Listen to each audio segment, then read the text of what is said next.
ಕರ್ನಾಟಕದ ಬಹುಜನ ಬಂಧುಗಳೇ, ಅದರಲ್ಲೂ ಭಾಳ ಮುಖ್ಯವಾಗಿ ಪರಿಶಿಷ್ಟ ಜಾತಿ ಮತ್ತು ಪರಿಶಿಷ್ಟ ಪಂಗಡದಲ್ಲಿರ್ತಕ್ಕಂಥ ಎಲ್ಲ ಸಮುದಾಯದ ಬಂಧುಗಳೇ, ತಮ್ಮೆಲ್ಲರಿಗೂ ನನ್ನ ಜೈ ಭೀಮ್ ವಂದನೆಗಳು.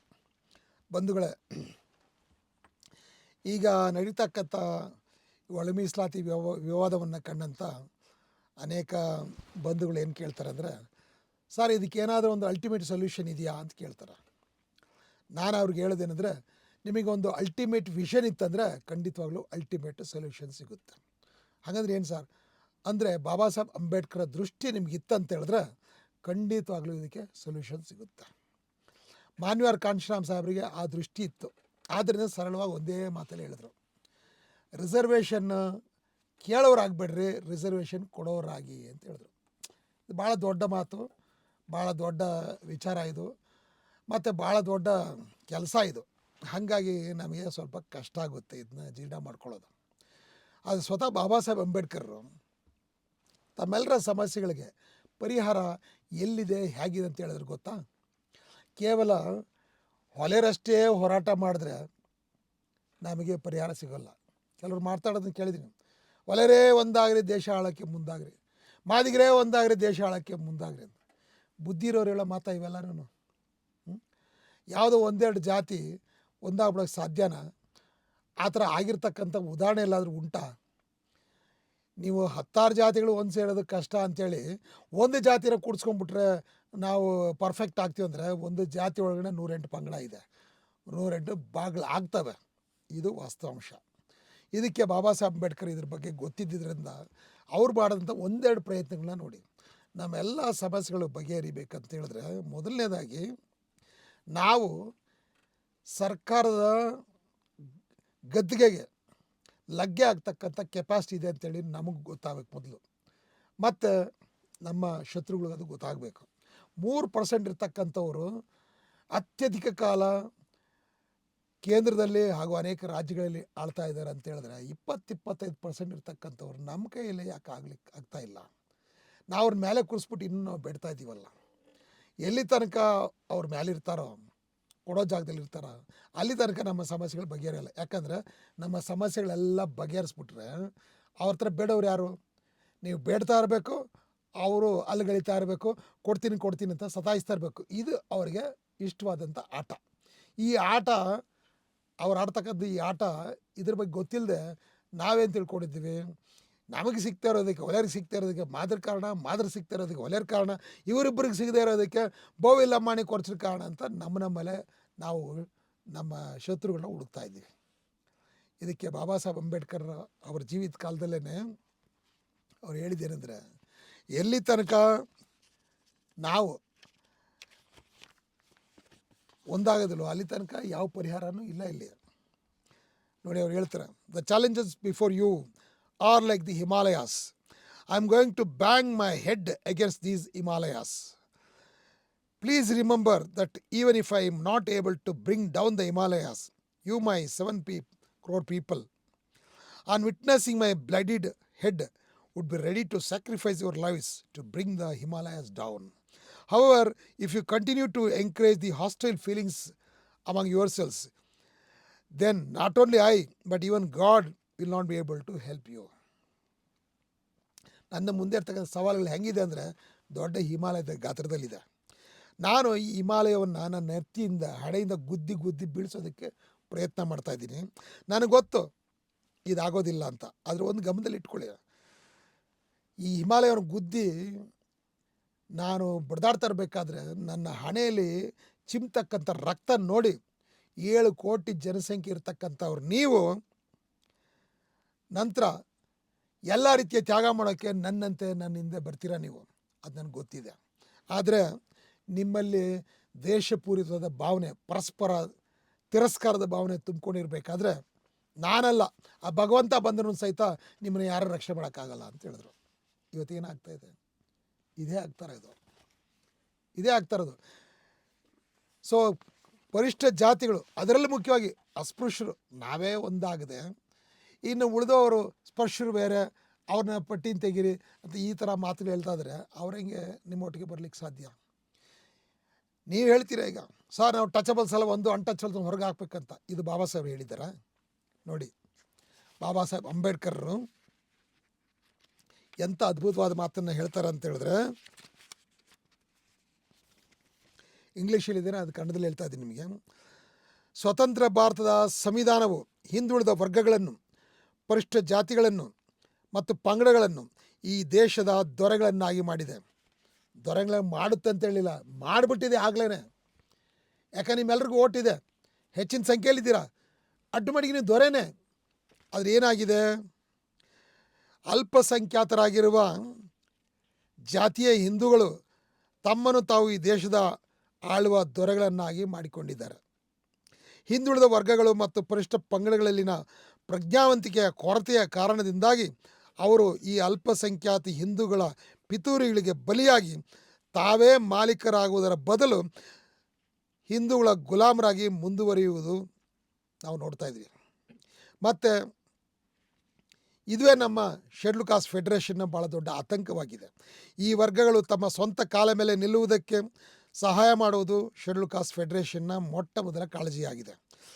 ಅವರು ಬಯಸಿದಲ್ಲಿ, ಅಂದರೆ ಯಾರು ಇತರ ಹಿಂದುಳಿದ ವರ್ಗಗಳು ಬಯಸಿದಲ್ಲಿ, ಶೆಡ್ಯೂಲ್ಡ್ ಕಾಸ್ಟ್ ಫೆಡರೇಷನ್ ಪಾರ್ಟಿಯು ತನ್ನ ಹೆಸರನ್ನು ಬದಲಾಯಿಸಿ ಬ್ಯಾಕ್ವರ್ಡ್ ಕ್ಲಾಸಸ್ ಫೆಡರೇಷನ್ ಎಂದು ತನ್ನನ್ನು ಕರೆದುಕೊಳ್ಳಲು ತಯಾರಿದೆ. ಇದರಿಂದಾಗಿ ಎರಡೂ ವರ್ಗಗಳು ಒಂದೇ ಸಂಘಟನೆಯಲ್ಲಿ ಒಂದುಗೂಡಬಹುದು. ಶೆಡ್ಯೂಲ್ಡ್ ಕಾಸ್ಟ್ ಫೆಡರೇಷನ್ ಅಂತೇಳಿ ಭಾಳ ಕಷ್ಟಪಟ್ಟು ಕಟ್ಟಿದಂಥ ಸಂಘಟನೆ. ಬ್ಯಾಕ್ವರ್ಡ್ ಕ್ಲಾಸ್ ಅವ್ರು ಬರ್ತಾರಂದರೆ ಆ ಹೆಸರನ್ನ ಬದಲಾಯಿಸ್ತೀನಿ ಅಂತ ಹೇಳ್ತಾರೆ. ಯಾಕಂದರೆ ನೀವೆರಡೂ ಒಂದುಗೂಡಿದ್ರಿಂದ ನಮ್ಮ ಬಲ ಹೆಚ್ಚಾಗುತ್ತೆ. ನೀವು ಬೇಡೋದು ಬೇಕಾಗಿಲ್ಲ, ಎಲ್ಲ ನಮ್ಮ ಕಾಲು ಬಳಿ ಬಂದು ಬೀಳ್ತದೆ. 1930ರಲ್ಲೂ ಸಹಿತ ಇದೇ ಥರದ ಒಂದು ಪ್ರಯತ್ನ ಆಗಿ ಎಲ್ಲ ಹಿಂದುಳಿದ ಜಾತಿಗಳು ನಮಗೆ ಸಿಕ್ಕಿದಂಥ, ಅಂದರೆ ಶೆಡ್ಯೂಲ್ ಕಾಸ್ಟ್ ಸಿಕ್ಕಿದಂಥ ಅನುಕೂಲಗಳನ್ನ, ಅಧಿಕಾರವನ್ನು ನೋಡಿ ನಮ್ಮನ್ನು ಶೆಡ್ಯೂಲ್ ಕಾಸ್ಟ್ ಪಟ್ಟಿಯಲ್ಲಿ ಸೇರಿಸ್ಕೊಳ್ಳಿ, ನಾವು ಅನ್ಟಚಬಲ್ಸ್ ಅಲ್ಲದೆ ಇರ್ಬೋದು, ಆದರೆ ನಾವು ನಿಮ್ಮಂತೆ ಆರ್ಥಿಕವಾಗಿ ಸಾಮಾಜಿಕವಾಗಿ ಹಿಂದುಳಿದಿದ್ದೀವಿ, ತಿರಸ್ಕಾರಕ್ಕೆ ಒಳಗಾಗಿದ್ದೀವಿ, ನಮ್ಮನ್ನು ನೀವು ಸೇರಿಸ್ಕೊಳ್ಳಿ ಅಂತ ಹೇಳ್ತಾರೆ ಬಾಬಾ ಸಾಹೇಬ್ ಅಂಬೇಡ್ಕರ್ರು. ಭಾಳ ಸಂತೋಷ, ನೀವು ಬರೋದ್ರಿಂದ ಏನಾಗುತ್ತೆ, ಈ ಶೋಷಿತರ ಸಂಖ್ಯೆ ಹೆಚ್ಚಾಗ್ತದೆ, ಶೋಷಿತರಲ್ಲಿ ಒಗ್ಗಟ್ಟು ಬರುತ್ತೆ, ನಾವು ಬೇರೆ ಎಲ್ರಿಗಿಂತ ದೊಡ್ಡ ಸಂಖ್ಯೆಯಲ್ಲಿರೋದ್ರಿಂದ ಬಲಾಢ್ಯರಾಗ್ತೀವಿ, ಸರ್ಕಾರ ನಮ್ಮದಾಗುತ್ತೆ ಅಂತ ಭಾಳ ಖುಷಿಪಟ್ಟು ಅವ್ರನ್ನ ಸ್ವಾಗತ ಮಾಡ್ತಾರೆ. ಆದರೆ ನಮ್ಮ ಈ ಒಲೆಮಾದಿಗರು ಅವತ್ತು ಇದೇ ಬುದ್ಧಿನೇ ಇದ್ದಿದ್ದು, ಅವ್ರು ಬಂದರೆ ನಮ್ಮದೆಲ್ಲ ತಿಂದ್ಬಿಡ್ತಾರೆ ಅಂತೇಳಿ. ಭಾಳ ಶಾರ್ಟ್ ಸೈಟೆಡ್ ಫೆಲೋಸ್ ನಾವು. ನಮಗೆ ದೂರದೃಷ್ಟಿ ಇಲ್ಲ.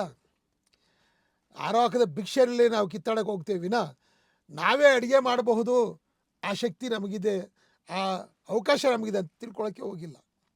ಹಾಗಾಗಿ ಅವ್ರನ್ನ ಬರಲಿಕ್ಕೆ ಬಿಡಲಿಲ್ಲ. ಹಾಗಾಗಿ ಅದೇ ಹಿಂದುಳಿದ ಜಾತಿಗಳನ್ನು ವಿರುದ್ಧವಾಗಿ ಕಾಂಗ್ರೆಸ್ ಜೊತೆ ಸೇರಿ ಅಲ್ಲಿ ಅವರಿಂದ ತಮಗೆ ಬೇಕಾದ ಅಧಿಕಾರನ ಪಡ್ಕೊಂಡು ಅವರೇ ನೇರವಾಗಿ ನಮ್ಮ ಮೇಲೆ ದೌರ್ಜನ್ಯ ಮಾಡೋಕ್ಕೆ ಶುರು ಮಾಡಿದ್ರು. ಇವತ್ತು ಹಳ್ಳಿಗಳಲ್ಲಿ ದೌರ್ಜನ್ಯ ಮಾಡ್ತಕ್ಕಂಥವ್ರು ಯಾರು? ಇದೇ ಶೂದ್ರ ಜಾತಿಗಳು. ಯಾಕೆ ಮಾಡ್ತಾ ಇದ್ದಾರೆ ಅಂತ ಹೇಳಿದ್ರೆ ನಮ್ಮ ಮೇಲೆ ದ್ವೇಷ ಅಂತಲ್ಲ, ಅವ್ರಿಗೆ ನಮಗೆ ಸಿಗ್ತಕ್ಕಂಥ ಅನುಕೂಲಗಳು ತಮಗೂ ಸಿಗಲಿಲ್ವಲ್ಲ ಅನ್ನೋದು ಬೇಸರ ಇದೆ. ಮತ್ತು ಅಷ್ಟೇ ಅಲ್ಲ, ಇವರು ದೊಡ್ಡ ಲೆವೆಲ್ಗೆ ಹೋಗ್ಬಿಟ್ರೆ ನಮ್ಮನ್ನು ಇವರು ಕೀಳಾಗಿ ಕಾಣ್ತಾರೆ, ನಮ್ಮ ಮಾತು ಕೇಳೋದಿಲ್ಲ, ನಮ್ಮ ವಿರುದ್ಧವಾಗಿ ನಡ್ಕೋತಾರೆ ಅಂತ ಆತಂಕಗಳಿದೆ. ನಮ್ಮ ನಡವಳಿಕೆಗಳು ಆಗಿದೆ. ನಮ್ಮ ನಡವಳಿಕೆಗಳು ಬದಲಾಗಬೇಕು. ಎಷ್ಟು ಮಟ್ಟಿಗೆ ಅಂದರೆ ಸ್ವತಃ ಅವರು ಬ್ರಾಹ್ಮಣರೇ ಆಗಿರಲಿ, ಅವ್ರು ನಮ್ಮನ್ನ ಒಪ್ಕೊಳ್ಳೋಂಗೆ ಆಗಬೇಕು. ಈ ಕೆಲಸವನ್ನು ಮಾನ್ಯವರು ಕಾಂಶಿರಾಮ್ ಸಾಹೇಬರು ಉತ್ತರ ಪ್ರದೇಶದಲ್ಲಿ ಮಾಡಿದ್ದರಿಂದಾಗಿ ಬಾಬಾ ಸಾಹೇಬ್ ಅಂಬೇಡ್ಕರ್ ಅಲ್ಲಿನ ಬ್ರಾಹ್ಮಣರ ಮನೆಗೂ ಸಹಿತ ಹೋದರು. ಎಲ್ಲ ಸಮಾಜದ ವಿಶ್ವಾಸವನ್ನು ಪಡೆದು ಬಹುಸಂಖ್ಯಾತರಾಗಿ ಸ್ವಂತ ಬಲದ ಮೇಲೆ ಸರ್ಕಾರ ಒಂದು ಸತಿ ಅಲ್ಲ 4 ಸತಿ ಮಾಡಿದ್ರು. ಅದರಲ್ಲೂ ಕೊನೆ ಟೈಮಲ್ಲಂತೂ ಅವರು ಇಂಡಿಪೆಂಡೆಂಟಾಗಿ ಏಕಪಕ್ಷವಾಗಿ ಒಂದು ಆಡಳಿತ ಪಕ್ಷವಾಗಿ ಹೊರಗೆ ಬಂದರು. ಇದು ಸಾಧ್ಯ ಆಯಿತು. 600 ಜಾತಿಗಳನ್ನ ಸೇರಿಸಿ ನಾವು ಉತ್ತರ ಪ್ರದೇಶದಲ್ಲಿ ಇವತ್ತು ಸರ್ಕಾರ ಮಾಡೋಕ್ಕೆ ಸಾಧ್ಯ ಆಗಿದೆ. ಈ 600 ಜಾತಿ 1000 ಆಯ್ತಂದರೆ 6000 ಜಾತಿಗಳು ಶೋಷಿತರು, ಅವ್ರಲ್ಲಿ 1000 ಜಾತಿಗಳು ಒಂದು ಕಡೆ ಬಂದರೆ ಭಾರತ ದೇಶ ನಾವು ಆಳ್ತೀವಿ ಅಂದ್ವಿ. ಅದು ನಾವೇನು ಮಾಡ್ತಿದ್ದೀವಿ?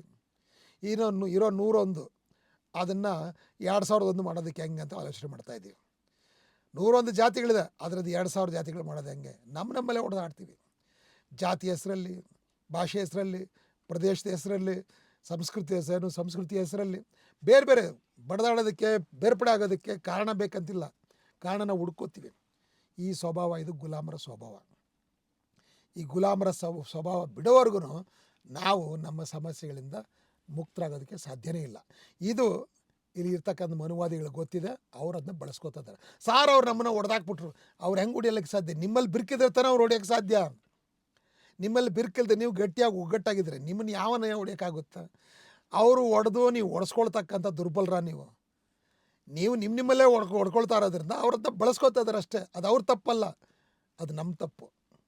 ಅವ್ರ ಕೆಲಸ ಅವ್ರು ಮಾಡ್ತಾ ಇದ್ದಾರೆ, ನಮ್ಮ ಕೆಲಸ ನಾವು ಮಾಡ್ತಾ ಇಲ್ಲ. ಇವತ್ತಿಗೂ ಕಾಲ ಮಿಂಚಿಲ್ಲ. ಅರ್ಥ ಮಾಡ್ಕೊಳ್ಳಿ.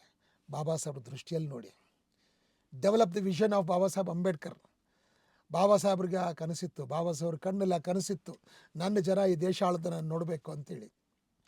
ನಿಮಗೆ ದೇಶ ಆಳೋದಕ್ಕಾಗಲ್ಲ ಅಂದರೆ ಕನಿಷ್ಠ ರಾಜ್ಯ ಆಳೋದ್ರ ಬಗ್ಗೆ ಆದರೂ ಆಲೋಚನೆ ಮಾಡಿರಿ. ಒಂದು ಪಂಚಾಯತಿಯಲ್ಲಾದರೂ ಸ್ವತಂತ್ರವಾಗಿ ಗೆಲ್ಲೋ ಕಡೆ ಆಲೋಚನೆ ಮಾಡಿರಿ. ನೀವು ಇಡೀ ರಾಜ್ಯ ಅಲ್ಲದಿದ್ರೆ ಒಂದು ಪಂಚಾಯಿತಿ, ಒಂದು ಜಿಲ್ಲಾ ಪರಿಷತ್ತು ಅಥವಾ ಒಂದು ಮಂಡಲ ಪಂಚಾಯಿತಿ, ಒಂದು ತಾಲೂಕ್ ಪಂಚಾಯಿತಿ ಅಲ್ಲಾದರೂ ಸರಿ ಸ್ವಂತ ಸರ್ಕಾರ ಮಾಡಿ. ಒಂದು ಸತಿ ನಿಮಗೆ ಸರ್ಕಾರ ಮಾಡೋದ್ರ ಟೇಸ್ಟ್ ಗೊತ್ತಾಗ್ಬಿಟ್ರಂದ್ರೆ, ಆ ರುಚಿ ಎತ್ಬಿಡ್ತಂದ್ರೆ ಆಮೇಲೆ ಮುಂದೆ ನೀವು ಬೇಕಾದಷ್ಟು ಮಾಡ್ತೀರ. ಆದರೆ ಏನಾಗಿದೆ, ಗುಲಾಮ್ಗಿರಿಲೇ ಇದ್ದು ಗುಲಾಮ್ಗಿರಿನ ಆನಂದದಿಂದ ಅನುಭವಿಸಿ ಗುಲಾಮರಾಗೋದೇ ಭಾಳ ಚಂದ ಅಂತ ಅನ್ನಿಸ್ತಾ ಇದೆ ನಮಗೆ. ಸ್ವತಃ ನಾವೇ ನಮ್ಮ ಹೊಲದಲ್ಲಿ ದುಡಿದು ನಮ್ಮ ಬೆಳೆ ನಾವು ಬೆಳಿಬೇಕು ಅನ್ನೋದು ಬಿಟ್ಬಿಟ್ಟು ಯಾರ್ದೋ ಹೊಲದಲ್ಲೇ ಕೂಲಿ ಮಾಡಿದ್ರೆ ಏನು ರಿಸ್ಕ್ ಇಲ್ಲದೆ ಆರಾಮಾಗಿ ಅವ್ನು ಕೂಲಿ ಕೊಡ್ತಾನೆ, ಸಾಯಂಕಾಲ ಬರೋ ಒಂದು ಕ್ವಾರ್ಟರ್ ಹಾಕ್ಕೊಂಡು ಮನೆಗೆ ಬಂದು ಮಲಗ್ಬೋದು. ಹಿಂಗಿದ್ದೀವಿ. ಅದೇ ಬುದ್ಧಿನೇ ರಾಜಕಾರಣದಲ್ಲೂ ಬೆಳೆದಿದೆ ನಮಗೆ, ಅದೇ ಬುದ್ಧಿನೇ ಬೆಳೆದಿದೆ. ಈ ನಮ್ಮ ಗುಣ ಬದಲಾಗೋದು ಹೊರತು ಈ ಒಳ ಮೀಸಲಾತಿ ಆಗಲಿ ಅಥವಾ ಇನ್ನು ಯಾವುದೇ ಆಗಲಿ ಯಾವುದೂ ಬಗೆಹರಿಯೋದಿಲ್ಲ. ಎಲ್ಲ ಸಮಸ್ಯೆಗಳು ಅದಕ್ಕೆ ಬಲಿಯಾಗೋರು ನಾವೇ ಆಗಿರ್ತೀವಿ. ಯಾವುದೇ ಸಮಸ್ಯೆ ಬಂದರೂ ಅದನ್ನು ಮೀರಿ ಆ ಸಮಸ್ಯೆನ ದಾಟಿ ಹೋಗ್ತಕ್ಕಂಥ ಸಾಮರ್ಥ್ಯ ಬೇರೆಯವ್ರು ಬೆಳೆಸ್ಕೊಂಡಿದ್ದಾರೆ. ಅವ್ರು ನೋಡಿ ಕರ್ಬೋದಲ್ಲ, ಅವ್ರು ನೋಡಿ ಅಸೂಯೆ ಪಡೋದಲ್ಲ. ನಾವು ಅವರಂತ ಯಾಕೆ ಆಗಬಾರ್ದು? ನಮ್ಗೆ ಆ ಸಾಮರ್ಥ್ಯ ಇಲ್ವ ಅಂತ ಆಲೋಚನೆ ಮಾಡಿರಿ. ನಾನು ನಿಮ್ಗೆ ಹೇಳ್ತಾ ಇದ್ದೀನಿ ಬಂಧುಗಳೇ, ನೀವು ನಿಜವಾದ ಅಂಬೇಡ್ಕರ್ವಾದಿಗಳಾದರೆ ನಿಮ್ಮಲ್ಲಿರೋ ಸಾಮರ್ಥ್ಯ ನಿಮ್ಗೆ ಎಂಥದ್ದಿದೆ ಅಂತ ಹೇಳಿದ್ರೆ ನಿಮಗೆ ಯಾವುದೂ ಸಹಿತ ಸವಾಲಲ್ಲ. ಅಸಾಧ್ಯವಾದ ಕೆಲಸ ಯಾವುದೂ ಇರಲಿಲ್ಲ. ಇವತ್ತು the most competent, most brilliant. ನಮಗಿರ್ತಕ್ಕಂಥ ಬುದ್ಧಿ ಏನಿದೆಯಲ್ಲ, ಶೆಡ್ಯೂಲ್ ಕಾಸ್ಟ್ಗೆ ಭಾಳ ಮುಖ್ಯವಾಗಿ SC/ST ಇರೋ ಬುದ್ಧಿ, ಈ ಶೆಡ್ಯೂಲ್ ಕಾಸ್ಟ್ಗಿರೋಂಥ ಬುದ್ಧಿ ಇಡೀ ಭಾರತಕ್ಕೆ ಹಂಚಿದ್ರೆ ಒಬ್ಬೊಬ್ಬನಿಗೆ 10 kg ಬರುತ್ತೆ ಬುದ್ಧಿ. ಅಷ್ಟು ದೊಡ್ಡ ಪ್ರಮಾಣದಲ್ಲಿ ನಾವು ಬುದ್ಧಿವಂತರಾಗಿದ್ದೀವಿ. ಈ ದೇಶದಲ್ಲಿ ಬಂದ ರಾಮಾಯಣ, ಮಹಾಭಾರತ, ಶಾಕುಂತಲ, ಉಪನಿಷತ್ತುಗಳು, ವೇದಗಳು ಇದೆಲ್ಲ ಬರೆದವ್ರು ಬ್ರಾಹ್ಮಣರಲ್ಲ, ತಪ್ಪು ತಿಳ್ಕೊಂಡಿದ್ರೆ. ಇದೆಲ್ಲನೂ ಬರೆದಂಥವ್ರು ಶೂದ್ರರು ಮತ್ತು ಅತಿ ಶೂದ್ರ ಅನ್ಸ್ಕೊಂಡು ಇವತ್ತು ಊರಾಚೆ ಕೇರಿಗಳೆಲ್ಲ ಬದುಕ್ತಾ ಇದ್ದೀವಲ್ಲ, ತಾಂಡಗಳೆಲ್ಲ ಬದುಕ್ತಾ ಇದ್ದೀವಲ್ಲ, ಆದಿವಾಸಿಗಳು ಬದುಕ್ತಾ ಇದ್ದೀವಲ್ಲ, ನಾವು ಬರೆದಿದ್ದು ಅಂಥ ಪ್ರತಿಭಾವಂತರು, ಅಂಥ ಬುದ್ಧಿವಂತರು, ಅಂಥ ಸಾಮರ್ಥ್ಯವಂತರು. ಅದಕ್ಕೆ ಬಾಬಾ ಸಾಹೇಬ್ ಅಂಬೇಡ್ಕರ್ ಹೇಳಿದ್ರು. ಬಾಬಾ ಸಾಹೇಬ್ ಅಂಬೇಡ್ಕರ್ ಎಷ್ಟು ಹೆಮ್ಮೆಯಿಂದ ಹೇಳಿದ್ರಂದ್ರೆ, ಇಡೀ ಯಶ ಖಂಡವನ್ನು ಆಳ್ದಂಥ ನಾಗವಂಶಕ್ಕೆ ಸೇರಿದಂಥ ಜನ ನಾವು ಸಾಮಾನ್ಯರಲ್ಲ ಅಂತ ಹೇಳಿದ್ರು. ನೀವು ಇದನ್ನೆಲ್ಲರೂ ಮಾತಾಡ್ತೀರಾ, ನಮ್ಗೆ ಇಷ್ಟು ಬಲ ಇದೆ, ಅಷ್ಟು ಬಲ ಇದೆ ಅಂತೇಳಿ. ಇತ್ತು. ಇವಾಗೇನಾಗಿದ್ದೀರಿ? ಇವತ್ತು ನಾವು ಗುಲಾಮರಾಗಿದ್ದೀವಿ ಅನ್ನೋ ಫಸ್ಟ್ ಒಪ್ಕೊಳ್ಳಿ. ಮತ್ತು ಈ ಗುಲಾಮ್ಗಿರಿಂದ ಹೊರಗೆ ಬರೋದು ಹೆಂಗೆ ಅನ್ನೋದಕ್ಕೆ ನಿರ್ಧಾರ ಮಾಡಿರಿ. ಅದು ನಮಗೆ ಸಾಧ್ಯ ಇದೆ. Only when you develop the vision of Baba Saheb Ambedkar and Manyavar Kanshiram ಅಂತ ವಿನಂತಿ ಮಾಡಿಕೊಂಡು, ನಿಮ್ಮ ಸಮಸ್ಯೆ ಬಗೆಹರಿಯೋದಕ್ಕೆ ಯಾರೋ ಇನ್ನೊಬ್ಬನ್ನ ದೊಣ್ಣೆ ನಾಯಕನ ಕರಿಬೇಡಿ. ನಿಮ್ಮ ಸಮಸ್ಯೆನ ಬಗೆಹರಿಯೋದಕ್ಕೆ ಕೂತ್ಕೊಳ್ಳಿ, ಎಲ್ಲರೂ ರೌಂಡ್ ಟೇಬಲ್ ಕಾನ್ಫರೆನ್ಸಲ್ಲಿ ಮಾತಾಡಿ, ಬಿಚ್ಚು ಮನಸ್ಸಿನ ಮಾತಾಡಿ. ಬೈದಾಡ್ರಿ, ಬಡ್ದಾಡಿ ಒಂದಾಗ್ರಿ. ಆದರೆ ಒಂದಾಗಿ ಇದ್ಕೊಂಡು ಬಡ್ದಾಡಕ್ಕೆ ಹೋಗಬೇಡ್ರಿ, ಬೇರೆಯವ್ರಿಗೆ ಅವಕಾಶ ಕೊಡಬೇಡಿ. ಇಷ್ಟು ವಿನಂತಿ ಮಾಡ್ಕೊಳ್ತಾ ನಿಮ್ಮಲ್ಲಿ ಮತ್ತೊಮ್ಮೆ ಕೈ ಮುಗಿದು ಬೆಳ್ಕೊತೀನಿ. ಬಾಬಾ ಸಾಹೇಬ್ ಮತ್ತು ಮಾನ್ಯವ್ರ ಕಾಂಶಿರಾಮ್ ಕುಟುಂಬ ಒಂದಾಗಲಿ, ಭಾರತಕ್ಕೆ ಮುಕ್ತಿ ತೋರಿಸಲಿ. ನಾವು ಎಲ್ಲಿ ತನಕ ಒಂದಾಗೋದಿಲ್ವೋ ಅಲ್ಲಿ ತನಕ ಭಾರತ ದೇಶಕ್ಕೆ ವಿಮುಕ್ತಿನೂ ಇಲ್ಲ, ವಿಮೋಚನೆಯೂ ಇಲ್ಲ ಅಂತ ಹೇಳ್ತಾ ನನ್ನ ಮಾತನ್ನು ಮುಕ್ತಾಯ ಮಾಡ್ತೀನಿ. ಜೈ ಭೀಮ್, ಜೈ ಭಾರತ್, ಜೈ ಕಾಂಶಿರಾಮ್.